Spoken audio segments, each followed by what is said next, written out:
Hi booktube, it's Gina.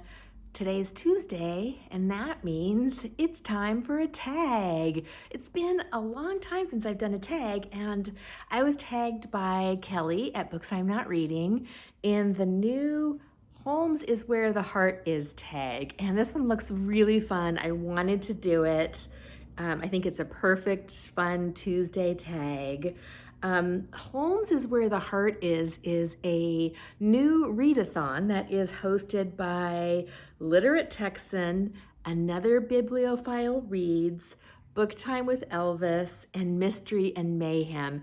Is that not the best event name ever? Holmes is Where the Heart is. I love it. It's so creative and fun, and it's all about reading Sherlock Holmes. Now, the tag is not specifically related to Sherlock Holmes, so it's a tag anybody can do, even if you're not a big Sherlock Holmes fan, and even if you're not participating in the readathon. I will, of course, link all of the hosts of the event below if you want to check it out. And the tag was created by Mark at Book Time with Elvis. And of course, I'll link the original tag down below for you too. So let's get started. Prompt number one, and they're all Holmes related prompts. So prompt number one is Elementary, My Dear Watson. Share a classic mystery novel that you consider a must read. And of course, for this one, you've got to have an Agatha Christie, right? There's no one else that embodies the classic mystery, I think, the way that Agatha Christie does. And for this one, I'm going to pick The Murder of Roger Ackroyd, which I think is one of the most fun mysteries I've ever read. Of course, Agatha Christie has so many great mysteries. I own somewhere in the neighborhood of 50 of her books, but I don't own this one, which I find really hard to believe. So there's still some room for me to add to my Christie collection, which I think I need to make a list of what I need so I can start hunting them down. I'd like to have them all. Next prompt is Baker Street Irregulars. Recommend a book with a group of unlikely heroes or a diverse ensemble cast. And for this one, I'm going to go with the entire Matthew Shardlake series. This is a series that is set in Tudor England. The book that I listed here is Hearthstone. I haven't read all of the series. There's still a couple more that I'm going to be able to get to, which is very fun. But Matthew Shardlake is a lawyer and he's a hunchback. He's got a ton of health problems. He's a very unlikely hero. He gets enlisted by Cromwell to go to one of, in the first book, go to one of the monasteries that's getting split apart by Cromwell, and it's such a good book. It's such a good series. Definite ragtag cast of characters. He's got a very unlikely sidekick. There maybe are a couple of Tudor queens that pop in and out of the story. So it's just a wonderful series. Definitely recommend. Next prompt is The Game is Afoot. Name a book that had a plot twist or revelation that completely surprised you. And I don't mind sharing this one because this is an older book. So if you haven't read it, I also really recommend. This is An Instance of the Finger Post. An Instance of the Finger Post, I cannot talk today, by Ian Pears. This book blew me away. It was so good. It is basically a murder mystery, but it's told from the same story as told from different perspectives. And when you get to the end of this book, I'm not a huge history person, so I don't even know that much about history, honestly. But by the time I got to the end of this book, I was like, it was so good, so well done. It's a big chunker, but it is so good. Such a good ending. Next, and I got my computer here, which is why I keep looking down. Let's see, 221B Baker Street. Talk about the time you visited somewhere of literary significance. Now, I'm not sure how significant this is.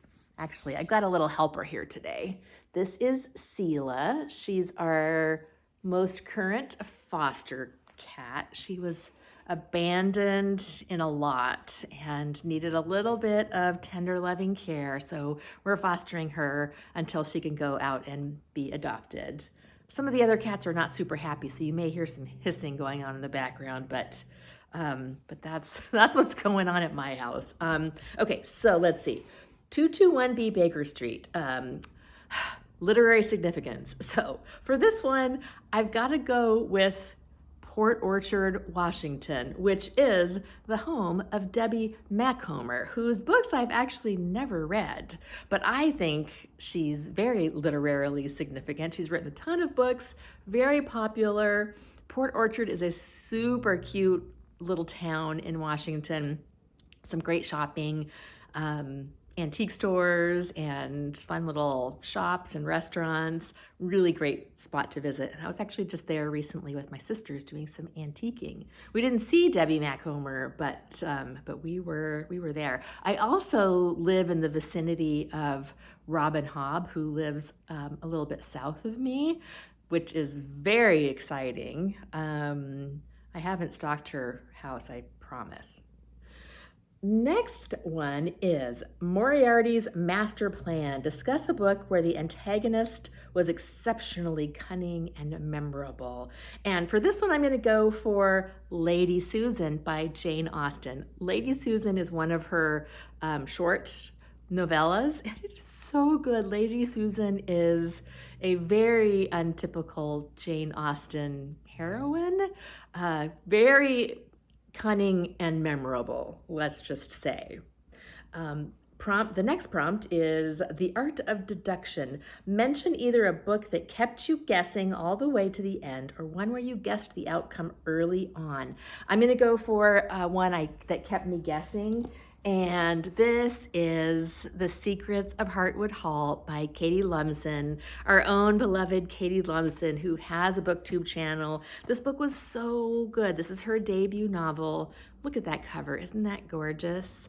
This was actually a gift from a friend, and it's one of the copies that Katie signed, published by Michael Joseph, who actually also published my favorite Miss Read books, which I just realized. I didn't even notice that. But if you haven't read this book yet, it's absolutely wonderful. Very, twisty and a surprise ending, and an ending that I absolutely loved. Absolutely loved. Next is The Hound of the Baskervilles. Talk about a book with a strong atmospheric setting or one where the setting plays a significant role. And for that, I can only go with Wuthering Heights, which I read last year and found extremely difficult, but there's no disputing that the setting of Wuthering Heights, the house, the moors, the outdoors, the weather just is an integral role in this book.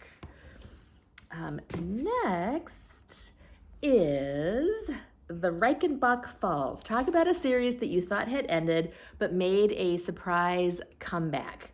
Now, this one, I'm actually just going to pick, this is not a surprise comeback, but I'm going to pick the #1 Ladies Detective Agency series by Alexandra McCall Smith. This series I thought had sort of run its course. I'd read a couple of the recent books and didn't love them, didn't hate them. But then I got to the most recent one, and I already forgot what it was called. I forgot to write it down. But the most recent one that just came out, I absolutely loved. It's short. It's a little bit on the thin side, not super duper